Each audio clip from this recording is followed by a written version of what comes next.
Good morning, everyone. Thank you for joining us today to this webinar on mindfulness, acceptance, gratitude, and happiness. So this webinar will be around 30 to 40 minutes with a live Q&A session at the end, which will last around 15 minutes, where we'll try to answer as many questions as possible in that time. Today with me, I have Johanna Scheutzu. Oh, sorry, I forgot to introduce myself. I'm Elisa Macris. I'm a business psychologist at Thrive, and my co-host today is Johanna Scheutzu. Hello, Johanna. How are you? Hi, Elisa. My name is Johanna Scholzer. I'm a business psychologist at Thrive, as Elisa is. So thank you all for joining us today, and I hope you're all having a great mental health awareness week. And yeah, you enjoy this webinar today. Yeah, thanks, Johanna. So just to let you know, this webinar will be recorded, and we will send you a link to it at the end, and we will be able to distribute it to anyone who is not able to attend in the end. So today's topics will be around understanding what mindfulness is, how mindfulness can be a key to happiness, as well as how mindfulness can help us with finding acceptance and gratitude, even in situations that might be more challenging and negative for us. And also in the end, we will talk about what the actual benefits of practicing mindfulness are. So I'm going to go straight into it and talk about what mindfulness actually is. I'm sure most of us have already read quite a few articles or have heard about mindfulness before, but it seems quite like a vague subject for a lot of us. So having a better understanding of it can help us to be able to practice it better and to be more comfortable with it. So mindfulness is a technique you can learn which involves making a special effort to notice what's happening in the present moment in your mind, body, and surroundings, without feeling the need to judge or act upon it. It has roots in Buddhism and meditation, but you don't have to be spiritual or have any particular beliefs to try it. It aims to help you with becoming more self-aware, feeling calmer and less stressed, feeling more able to choose how to respond to your thoughts and feelings, cope with difficult or unhelpful thoughts, and also be kinder to yourself, which is what this whole Mental Health Awareness Week is really about. It's about finding kindness for yourself as well as for others. And many people find practicing mindfulness helps them with managing their day-to-day well-being. So how does mindfulness work? The way we think and what we think about can affect how we feel and act. For example, if you think or worry a lot about upsetting past or future events, you might often feel sad or anxious. To illustrate this, I will go through an exercise with you called loving kindness. So, here we go. Sit comfortably in a chair and let your eyes gently close, if you would like. Then breathe for a moment until you find a relaxed rhythm. Now turn your attention to a neutral sensation, perhaps the feeling of your feet touching the floor. Notice this sensation, the pressure of the sole of the feet on the floor, or warmth, or anything you might be feeling. Now think of a person who you are close to, someone who you trust or makes you feel at ease. Picture this person in your mind and reflect on how this person makes you feel, contemplating that you wish them well, and inwardly hold in your thoughts that you feel grateful for them. Let your feelings of caring and kindness build within you as you do so. Now clear your mind again and think of a person or situation that annoys you. You have probably thought a great deal about the things that bother you about this person or situation. Pay attention to how your thoughts and sensations have immediately shifted from pleasant, calming ones to more unpleasant ones. Do you feel a difference in your physiological arousal? Has your breathing become more shallow or your heart rate increased? Now bring your attention back to me. You might have experienced now that physiological and psychological arousal can be brought about merely by the content of your internally generated thoughts. Your thoughts and the attention you give them can guide your affect. Creating awareness of this can help you to separate attention from arousal, allowing you to accept your experiences with calm attention even when they might be painful, traumatic, or negative. Now take a moment again to close your eyes and think back to the person or the situation that annoys you. Consider the possibility that there is something you can appreciate. Perhaps there is something you can learn from this situation or person. Or maybe you have overlooked a positive aspect among all the negativity. Try to develop feelings of acceptance and compassion towards this person. It might be harder to do so, but this will contribute to your well-being. If you manage to do so, do you feel a sense of calm now? Maybe in doing so, your emotional arousal has shifted to a calmer state again. So in this exercise, you actively altered your emotional state just by changing the contents of your thoughts and the attention you give to them. In the last part of this exercise, you were encouraged to separate the content of your thoughts, which was the person or situation that annoys you, from the feelings that it brings by taking control of those negative emotions and shifting them to more positive ones, while still thinking of that person or that situation that annoys you. Mindfulness is a skill that you train by willfully directing your attention to things happening in the present, like noticing your breath, the sensations in your body, or the sounds around you. This enables you to notice when your attention is then captured by thoughts or emotions that are not what you are focusing on. Once you notice this happening, you can gently disengage from whatever captured your attention and go back to the object of your meditation. By repeating this process, you become skilled at noticing when your attention has been captured by something like worrying about the future or regrets of the past. You are then able to detach from it and look at the wider picture. By learning and practicing the skill, you can notice how thoughts come in and out of your mind. You may learn that they don't have to define who you are or your experience of the world, and you can let them go. Notice what your body is telling you. For example, tension or anxiety can often be felt in your body, such as a faster heart rate, tense muscles, or shallow breathing. And lastly, it can create space between you and the thoughts that you're having, so you can react more calmly. In essence, mindful attention leads to a perspective of detachment from concerns that in the grand scheme of things don't really matter. So just to sum everything up, because this was quite a lot, of course, to take in this short amount of time, there are 3 core principles to mindfulness: staying in the present moment, being non-judgmental, and accepting each experience just as it is. I'm now going to hand over to Johanna, who will talk about how mindfulness can be a key skill for happiness. Yes, thank you, Alyssa. So we probably all know the feeling that if we do something nice, like reading or going for a walk with our family, we catch ourselves mind wandering about various things, like all the stuff we have to do for tomorrow, for example. This is where mindfulness can be very helpful. It helps us to stay in the present moment without judging ourselves. And it increased focus on the present moment prevents us from spending all our time in the past, ruminating, regretting, or in the future, inventing hypothetical anxiety-provoking scenarios. I hope that my reasoning will show you that mindfulness can be a key to feeling happier. We are happier when we pay attention to what we're doing and who we are doing it with, and when we are not distracted by other stimuli. So what I mean with that, we are happier if we pay attention to the environment we are in or the experience of doing something at the moment. So I would like you to think about your last lunch. Did you enjoy every bit of it, or did you just rush through it?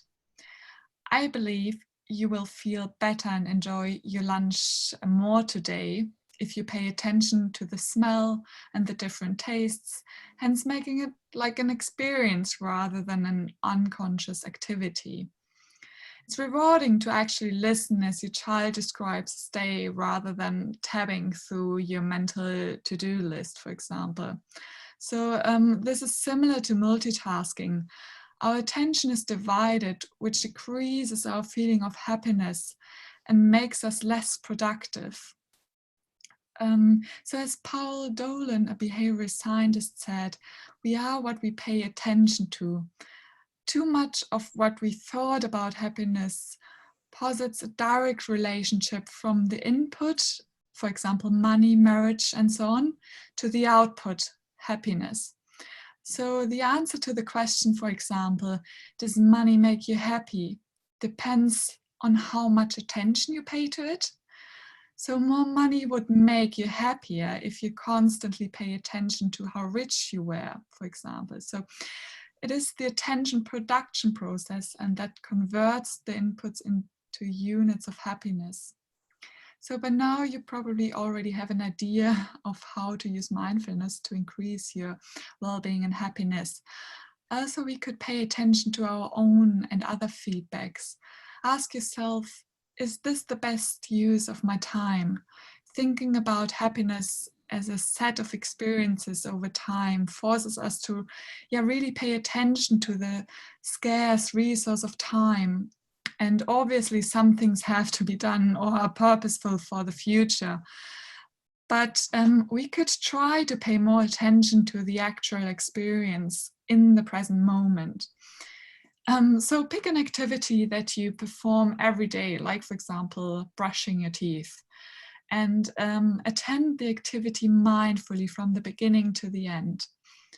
Another interesting thing is that we feel better if we try novel things like a new activity, or just shifting attention to something different in the activity itself. Like for example, the feeling of the sun or the smell of nature during your usual morning run. This will help your mind to not fall in this like automatic mode, but keep the attention up to the experience itself.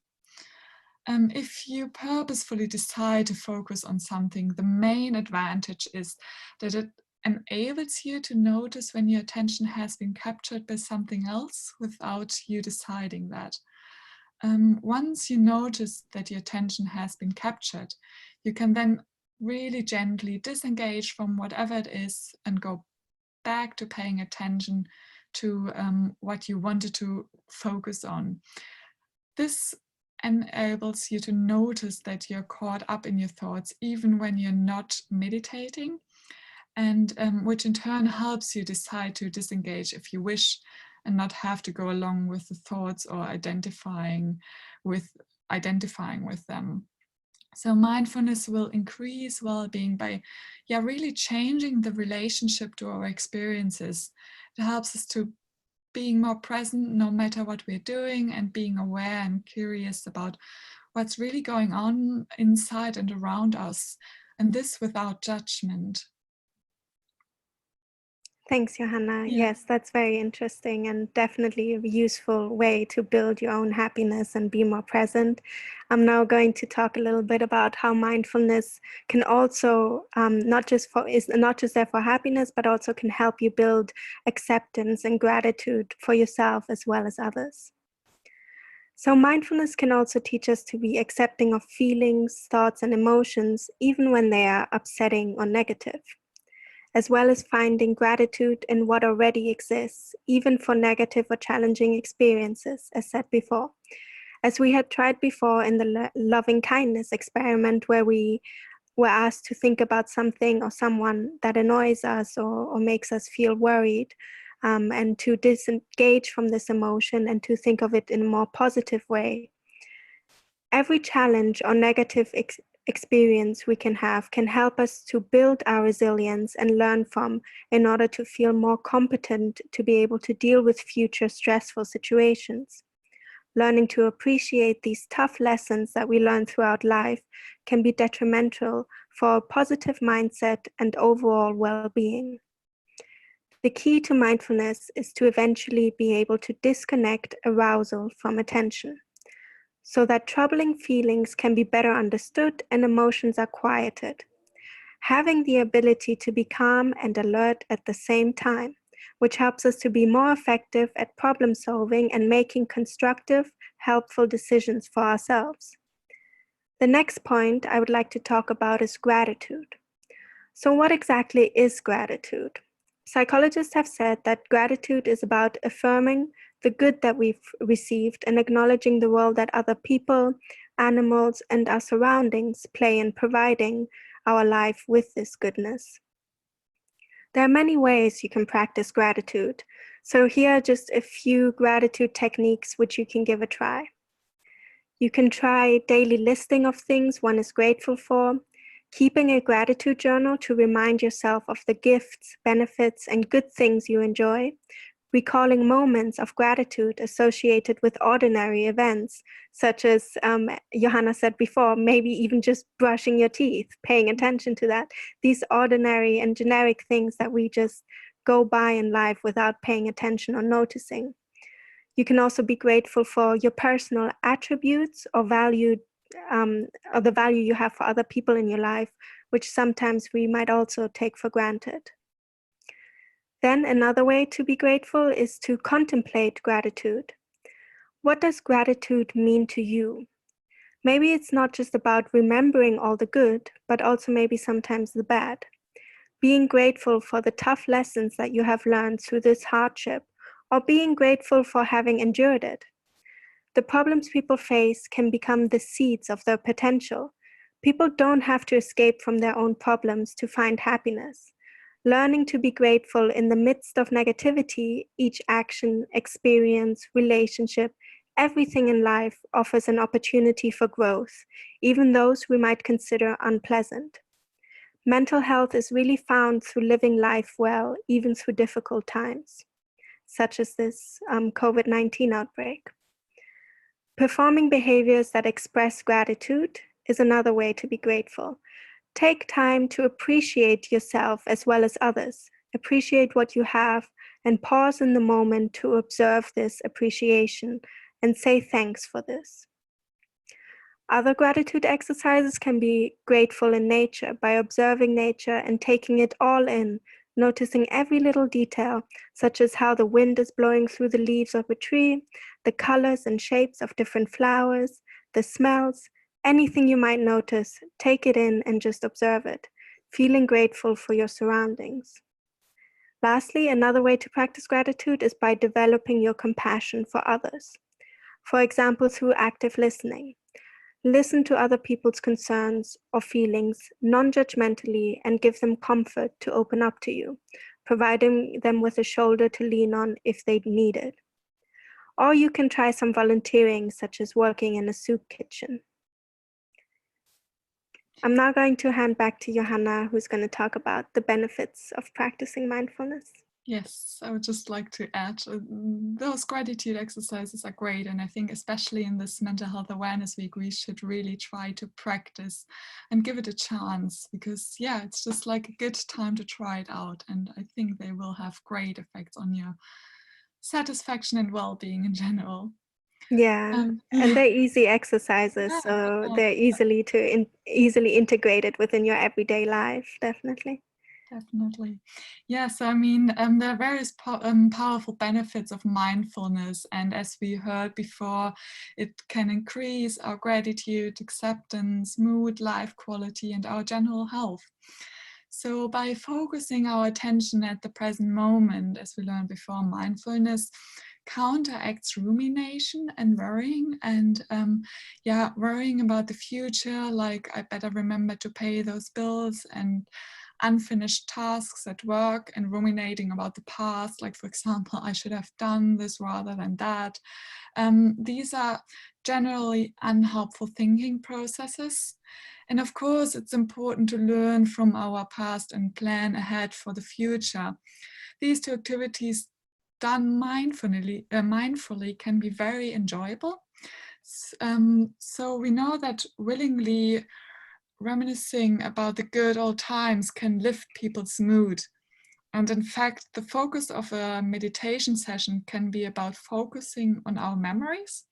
So the problem is that when our attention gets captured by playing out catastrophic events, we are coming our way of getting caught by feeling of guilt and regret of what we could have done. And if you have unproductive worries, you can train yourself to experience those thoughts completely differently. So you might think, I'm late, I might lose my job if I don't get there on time, and it will be a complete disaster. Mindfulness teaches you to recognize, oh, there's that thought again, this catastrophic thought. I've been here before, and but it's just that, a thought, and probably not the reality, or part of my core self. So this can be really helpful if you have those like unhelpful catastrophic thoughts. So if we take a deeper look into anxiety, you might realize that it affects our body-mind connection as we experience the bodily stress response, like, for example, the increased heart rate and shallow breathing, as well as the cognitive component of worrying, which I just mentioned. So here, mindfulness meditation techniques can be very helpful to develop a skill of awareness by combining breathing with movements. So you will learn to stay in the present moment and feel that each sensation is a new one with the potential for adapting. Try to recognize that the interpretations are separate from sensations and emotions. This will help you to release the chronic tension. Try to recall a past anxiety attack when discomfort passed after a certain amount of time. Then remember that even when expecting that the feeling might be a sign of terrible things, when nothing actually happened, the anxiety sensation eventually passed. So other beneficial effects of well-being and other benefits include well-being and quality of life, but there's also emotional regulation. So by teaching awareness of one's physical and mental state in the moment, mindfulness allows for a more adaptive reaction for difficult situations. So it works in a number of ways. It encourages us to open up and accept our emotions. So as a result, we become better at identifying, experiencing, and processing our emotions. It also encourages us to see things from a completely different perspective. So for example, if your spouse snaps at you and you might blame yourself and worry that you've done something to upset him or her, if you're able to be aware of your thought processes and to distance yourself from your immediate response of being hurt, you might remember that your spouse mentioned a hard day at work, and perhaps they snapped at you because they're tired and stressed out, not because of you. Being aware of this perspective could alleviate some of your worry and negative feelings. And what I mean with that is that mindfulness teaches us to be aware of the whole situation, including our immediate response to it. So rather than simply acting on our first impulse without even noticing that all our attention was captured by it, unaware of what emotions or motives may be driven that thought or decision. Other great benefits are focused attention. So training the mind to focus and concentrate is becoming more and more critical than ever in this like 24/7 world where our attention is being pulled in like 100 and 1,000 different directions at once. So through better control of our attention, it can be easier to focus on a present task rather than being distracted by other stimuli or worries. Other benefits are self-awareness. As we learned before, mindfulness also changes one's perspective of oneself. So, for example, mindfulness meditation practices have been shown to increase self-esteem and, as Alyssa mentioned, acceptance and gratitude. Another really good benefit is stress resilience. Besides reducing worrying and acceptance, which may decrease stress by helping us to let go and accept the facts. So for example, when we make a mistake at work, rather than ruminating about it and going through denial, we learn to accept we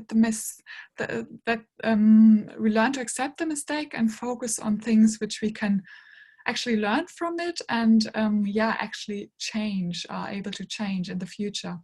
So non-judgment may make us happier by cutting out those like secondary emotions, like for example getting angry because we are anxious or feeling guilty because we were depressed, and the stories we tell ourselves about certain experiences. So yeah, mindfulness meditation has also been shown to reduce blood pressure and cortisol levels, which our body releases when we are stressed.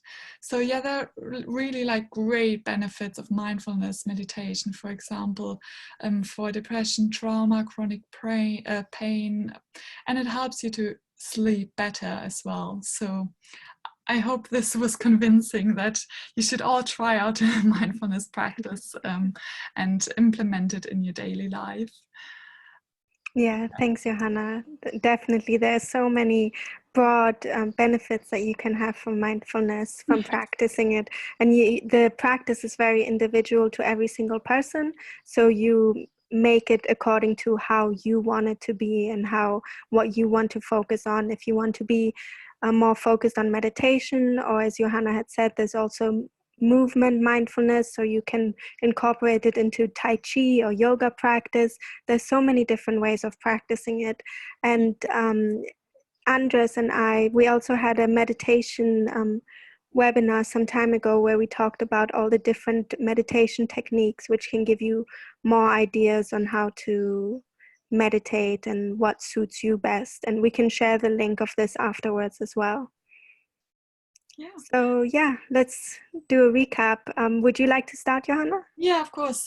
So, I mean, we learned a lot. So mindfulness will help us to be happier by changing, as I mentioned before, the relationship to our experiences. It helps us to control our attention and just being aware and curious about what's going on inside and around us. And this in a non-judgmental way, which is so helpful in terms of like worrying or feeling any secondary emotions. And I mean, we learned also like various other benefits, like for example, self-awareness, stress resilience, focused attention, which is so important in these times, and helps us with worries and emotional regulations in general. So there are great benefits of mindfulness, and I think Elissa explained really well how we can practice them and what they mean. So yeah, maybe give a recap on that. Yeah, definitely. So we did also talk about how mindfulness is really useful skill for happiness by paying attention to novel tasks that you go throughout the day that we might not have paid attention to before, such as eating our lunch, paying attention to every single bite in our lunch, how the taste changes from every single bite, or paying attention to your surroundings, such as the nature you're in, or just the room that you're in. You can pay attention to that. You can practice it no matter where you are or what your situation is, which is also the beauty of it. It's just about being able to staying in the present moment and being non-judgmental. And when you understand that your thought is being captured by something, your attention is being captured by something else, just to gently always try to guide it back to the present moment and what you chose to focus on. So you can think of it as in like you're sitting at a stream, and the stream that you're watching go by, the river that you're watching go by, are all the thoughts that are going through your head. And you're sitting at the bank of this river, and you're just letting all those thoughts that might grab your attention just swim by you. And if you are captured by one of those thoughts, if you get pulled into the river, try to get out of the river again and try to get on land again. So try to separate yourself from that thought and let it drift away again. So that's also been a helpful way for me to imagine it, and has helped me to stay in the present moment. And then we also talked about how acceptance and gratitude can be brought about through mindfulness, such as developing your compassion for others, through volunteering and active listening, being grateful in nature, having a gratitude journal where you think about the times that you've been grateful for, and just contemplating what gratitude actually means to you. And lastly, there's also acceptance, accepting that even bad experiences can be very good for your well-being and can, as Johanna said, really build your resilience and help you with future emotional regulation when you are faced with very stressful events. So there's always something positive, even in the bad. Yeah, and I think like realizing that mindfulness is kind of like a skill which we have to learn. So don't give up if you feel like it doesn't work in the moment and we can't practice it during the whole day. Give you like start with a specific activity or like specific time during the day and practice it, like give it a chance and don't give up if it doesn't work like immediately. It's like a life skill which we learn over time and get better and better in it. So it's something like a life journey which can help us in so many various ways. And yeah, just start, for example, with simple activities or like simple kindness, mindfulness activities or exercises. And then, yeah, you can do like guided mindfulness meditation, for example, or unguided, dependent on your expertise. So there are great ways how you can approach this in various ways. Yeah. So yeah, I think we're ready to move on to the questions. So the floor is open to people if you have any questions. Somebody asked if there's going to be some follow-up webinars on mental health after Mental Health Awareness Week. Yeah, we will continue having webinars throughout the coming weeks, and they will always have different themes and focus on different things that people might be interested in. So we also love to have suggestions from everyone on what they would like to hear or learn more about, and we love developing new content. So yes. Yes, I will just look up the link for our YouTube channel where you will find all the webinars, like for example the one which Elissa mentioned, the meditation and mindfulness one. Yeah. So they're Thanks. all there, and you will find various other topics which you might find interesting or helpful. So I will share that with you in the chat function. Yeah. So there's another, this is not a question, but a thank you for the exercise we did at the start. Oh, the loving kindness exercise. I really get now how our thoughts can influence how our body feels and how we can change that. Yeah, these small exercises, which you might think, oh, in the beginning, oh, they're not, how are they going to change my mindset? How are they going to change my mood? They actually do. And you actually learn a lot about yourself as well as your emotions. So just these simple exercises can really help you to get a better understanding of how attention is different, shifts because of your arousal that you're feeling within your body and the attention that you give certain thoughts. So they're very useful exercises, and they're part of meditation as well.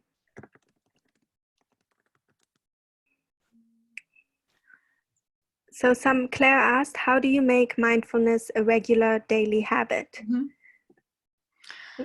I mean, we touched on that before, right? There are great techniques which you can simply do wherever you are. So starting, for example, with being mindful during your lunch. So start, for example, today, when you start cooking your lunch, you can start there being mindful, like being mindful of the ingredients you put in, making it like a really nice activity for yourself.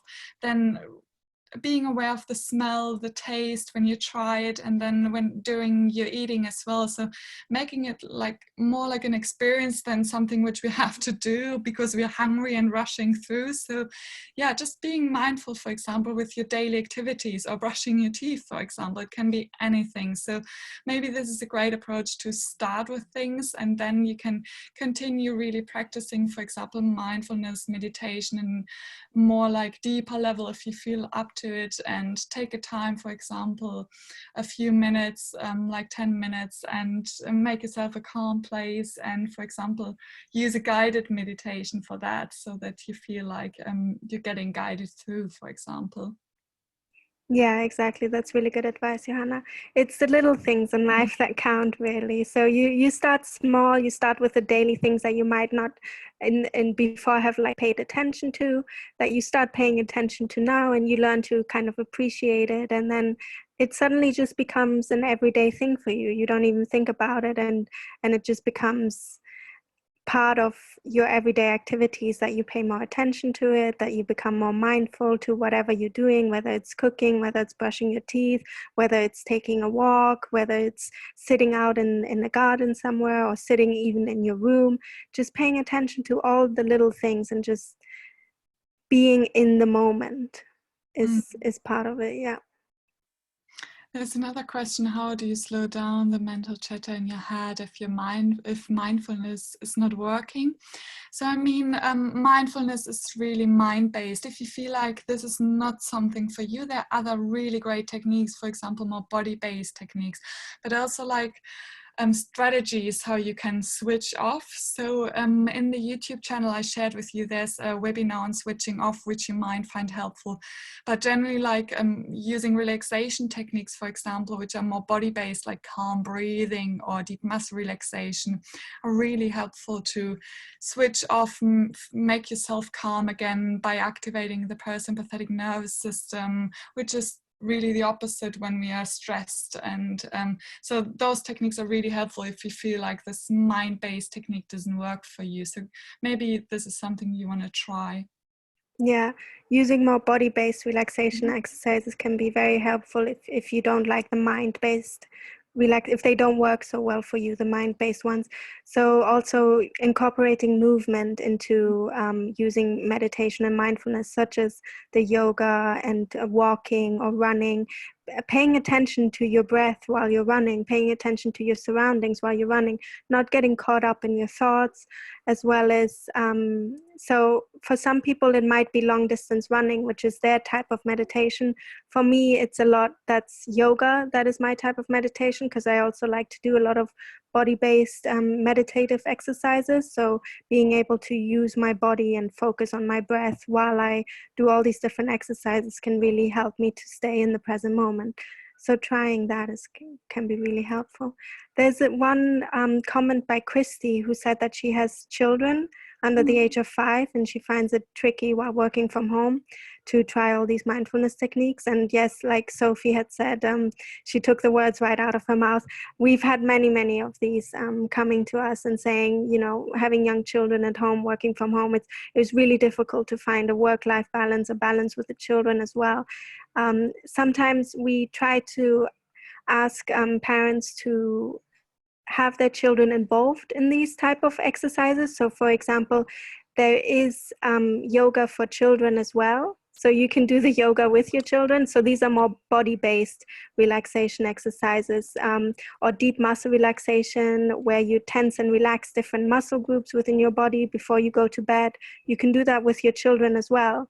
And that can work for children under the age of 5. So having them join in with these relaxation exercises can really help you. What do Yeah, you think, Johanna? no, that's a great advice, actually. There's another question: where do each of us practice mindfulness? Do you set aside time each day? So, for example, I do I go for a run every day. I try to go for a run every day. It doesn't need to be a long one, but during the one, I really practice myself, because obviously I start mind wandering or running through my mental to-do list while I'm running. So I really practice during this run to be more mindful. And as I mentioned in the webinar, being more aware of, for example, the sun in my face, like the different visual stimuli which happen to appear during my run. So picking a specific activity which you practice regularly, for example, can be a technique to implement mindfulness in your day. And so this is something I do, for example, and I can't keep being mindful of the whole day. And this is not like what you have to imagine it has to be, but starting with a small activity which you practice, where you practice to really be more aware of your attention. Yeah, exactly. It's not about how long you do it or how often you do it. It's more about that you manage to take some time whenever it is. It doesn't matter when or where, that you do manage to do it for maybe even just a minute, because even just a minute of mindfulness and paying attention to the present can already be very effective for you. So don't worry about how long you can do it or how long you can keep your attention for in the place. This will come naturally with time. And somebody else asked, should I be doing yoga for a certain length of time to feel the effect? How many times would you suggest? So it really depends on what your aim is through this yoga practice. If your aim through the yoga practice is to become better at doing the poses or become more flexible or learn to feel the physical benefits of yoga, then maybe practicing like at least 3 times a week can be really helpful. But if your aim is just for the meditation and mindfulness part of it, then it doesn't really matter how often you do it. You do it when you feel like you want to, because even just once a week or twice a month, even just that little amount of time can already be beneficial to you. It doesn't really matter. And there's so many different types of yoga as well. So there's yin yoga, which is only relaxation, meditation, and stretching. There's yoga nidra, which is sleep yoga, which is purely meditation. And then, of course, there's more physically challenging yoga, such as Ashtanga or Vinyasa, which is more really focused on the body. So if you just look into different types of yoga, maybe you find what you are looking for, if you want it more meditative or if you want it more physical. Mm-hmm. No, that's a great advice. I think, those two types of yoga are great technique, to practice, for example, a way of mindfulness. People may finding it more difficult to sleep during the uncertain period. Do you have any specific tips of how to calm a racing mind to enable fitful sleep? So, we have a really great sleep webinar on our channel, so you might find that really helpful to look at. But in generally, we really recommend you to keep those boundaries, like for example between working and time off, and there are various strategies you can do that. For example, having a specific place for that, and that you are able to switch off in the evening, but also like strategies for specific worry time during the day and writing down your worries whenever they came up, and then during the worry time you can really go through your mental to-do list and see maybe they're actually not as bad as you thought, or they actually solved themselves. So it's like having the specific worry time, which is greatly explained in this webinar, as well as one on anxiety. There was another question on anxiety. So they're really helpful to just help you to, when you, for example, lay in bed later the evening and you come up with all the worries again, like you dealt with them, you put them on the list, so you did something about that, and this sometimes helps to kind of like leave them being and come to them back on the next day. But also they're great strategies, like how you can improve your sleep. So with the relaxation techniques, for example, which will help your body to switch off, but also like techniques, for example, like having a bedtime routine, which is really helpful, like having a tea, for example, every evening just before you go to bed, to create this association between the activity and sleeping. So they're great strategies which you can do, and obviously avoiding any stimulants, especially if you struggle with sleep issues. I would avoid them in general, not even like taking them at any time of the day. But they're great techniques which you can do, and which help you to switch off. So may have a look at switching off in sleep webinar. Yeah, that's a really good webinar, which will give you a lot of tips on how to improve your sleep. There's a question from Sarah. I have a friend who's struggling with fear about going outside because of the virus. Do you have any advice for this? There's quite a few people who have this anxiety right now about going outside, and it's completely understandable at this time as well. It's about understanding whether this is unhelpful or helpful for them. So being able to help them to listen to them, to overcome their fears and anxiety through active listening, being able to understand what exactly are they afraid of. Are they afraid of contamination? Are they afraid of how other people are acting? Are they afraid for themselves? What are they afraid of exactly? And then it's taking things very slowly with them, taking it step by step, being there for them, maybe going on a walk sometime if they feel comfortable with it, just if she has a garden or not, he or she has a garden or not, just going out into the garden, spending some time there, or just the balcony, or just stepping outside in the front door, spending some time there, and then going back inside. It's baby steps, really. So being able to make the person feel that they are safe with you as well, and that you're there to support them. Yeah, also like I'm thinking about the program within the app CBT, Cognitive Behavioral Therapy. This is something like which is so helpful to really challenge your negative and catastrophizing thoughts and helps you to really put them back into perspective. So is it really going to kill me if I go out, for example, like really challenging your thoughts. And this might be really helpful for your friend to try out and follow a few sessions and see how it works for her. But I think this is a great strategy to really work with like putting negative and like those negative circling thoughts back into perspective, and yeah, just might be a really great strategy. Yeah, CBT helps a lot with this. And Paul has also asked, what kind of support do you provide if we don't feel like you're getting support at work? Mm. So we have like an app which has CBT and mindfulness techniques that can help you. However, depending on your situation, as we don't know, or whoever you're talking about, maybe you might need some more extra face-to-face support, because the apps are not there to replace face-to-face support. So being able to find someone you could talk to, maybe if it's not your line manager at work, maybe it's somebody else that you have built a rapport with, or maybe it's somebody in HR that you can turn to, that can help you to find the support that you need. No, that's true. There's another question like, can you give any suggestions in regards to dealing with the isolation from working from home and not knowing how long it will be for?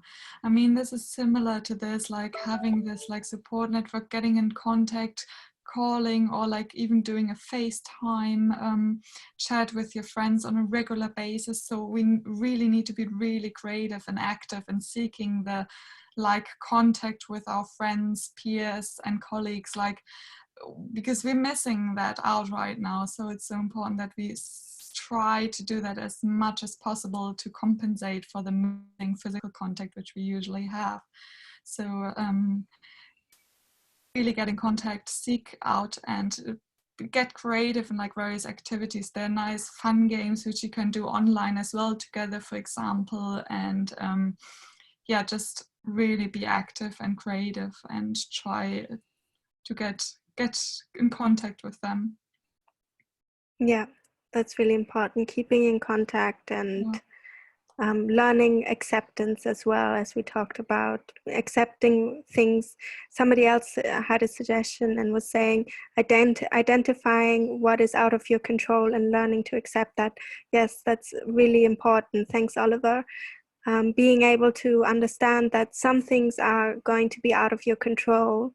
So learning to be accepting of that, and still grateful for the things that you do have in the present moment, can help with your overall feelings of happiness and well-being. Mm-hmm. There's another great question. So I find that when I do mindfulness, I often fall asleep. Any tips to keep the balance of relaxation without falling asleep? I mean, we touched on great various techniques which are more like implemented in your daily activity where you probably won't fall asleep, like for example, doing a run. But you can also like practice mindfulness meditation more active, for example, during yoga exercises. So really being aware of your breathing and while doing this like really physically challenging movements can be a way of keeping you awake while practicing mindfulness. So they're like ranging techniques from really calm ones to more active ones. So maybe reach out for a more active exercise, which where you can practice mindfulness. Yeah, definitely. The active exercises can help you to keep your attention more on what you would like to focus on as you're using your body as well throughout the time, and it's not just mind-based. I think we can answer one or two more questions, and then we are slowly running out of time, unfortunately. But thank you all anyway for having. Yeah, thank you for your engagement. It's been amazing to have you all here and to be so interested in all of this, and yeah, hopefully it's really helpful. Just picking one. We answered a few.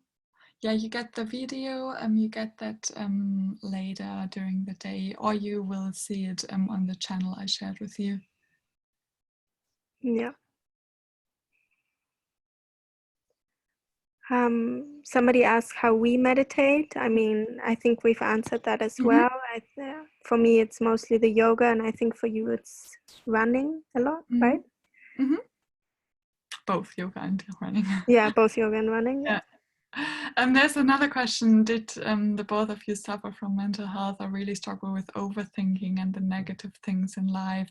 I mean, for example, we try to be really active in like being in contact regularly as colleagues. For example, we have this like game every Friday where we meet up, and as well as like team meetings. So team meetings might be really good to just check in with each other and see how you're doing, and maybe having a video call with your colleague might be a way of supporting each other. So this is what we do to really keep our well-being up. And I mean, also like practicing a lot of like exercise can be really helpful. So this is something which helps me a lot. Like I don't do every day like a lot of physical exercise, but even like a bit of yoga stretching, if you don't feel up for, like for example, a run every day, can be really helpful and help you to increase your mood and well-being. So this is really important to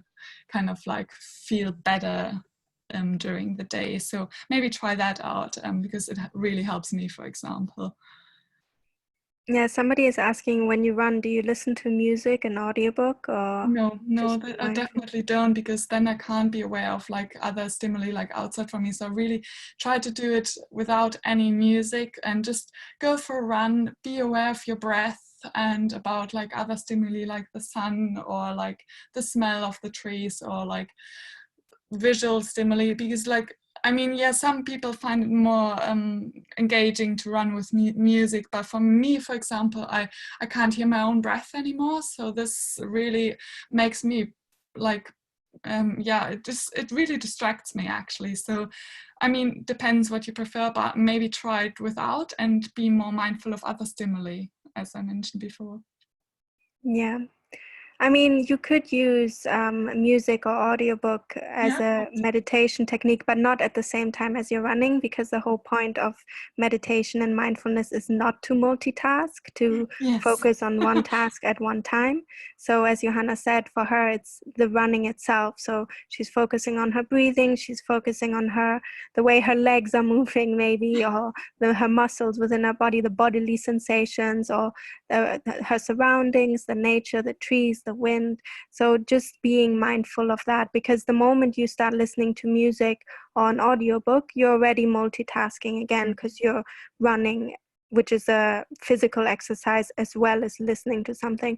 It would be useful to listen to music or an audiobook maybe when you're sitting at home somewhere, or you're lying down, or just have a relaxation time, and then focus only on the music or only on the words that are coming out of the audiobook, because it's doing one thing at a time, which can help you to find this happiness and this calmness and this focus.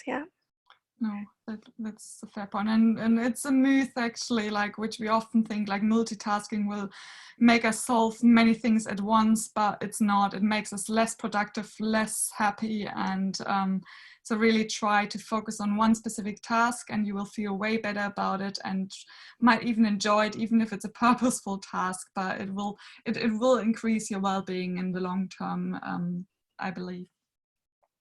Yeah, I think we're running to the end. So thank you so much for joining us today. And I hope you're having a great mental health awareness week. And yeah, really take some tips from this webinar and try a gratitude exercise or mindfulness exercise later today. Yeah, thank you everyone for joining us today. Hopefully this was helpful to you, and yeah, have a great rest of the week. Thank you. Bye. Bye.